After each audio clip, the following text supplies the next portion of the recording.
उकळताना सुद्धा दूध पकवताना सुद्धा त्याच्यामध्ये पाणी टाकायचं असतं साधारणतः 25 ते 50 म्हणजे 1 लिटरला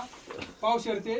अर्धा लिटर पाणी टाकायचं असतं आणि उकळून तेवढं कमी करायचं असतं परत त्यावेळेस ते योग्य प्रकारे दूध पकतं नाही तर त्याच्यामधले ना व्हिटॅमिन्स उडतात जळतं ते दूध थोडक्यात अलग लक्षात त्यामुळे दूध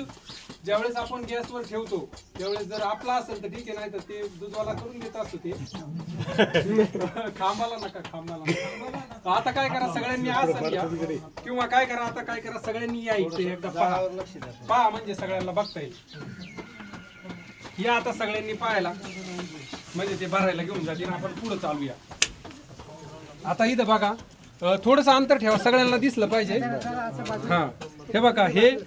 आता आपल्या हळदीचा साबण अंगाचा तयार झालाय आणि तो कपड्याचा आता बघा घट्ट झालाय तो भरायच्या स्थितीमध्ये आलाय याच्यामध्ये थोडस तेल वरती येते अजून याच्यापेक्षा ते मिश्रण घट्ट झाले आपण आधी केलं होतं ना ते वाट्यांमध्ये भरतात 12 तास ठेवून देतो आम्ही 12 तासानंतर उलटे करायचे तशा प्रकारे तयार होते 12 तास ठेवून द्यायचं आणि नंतर काढल्यानंतर 30 दिवस परत ठेवून द्यायचं आणि 30 दिवसानंतर वापरायला काढायचं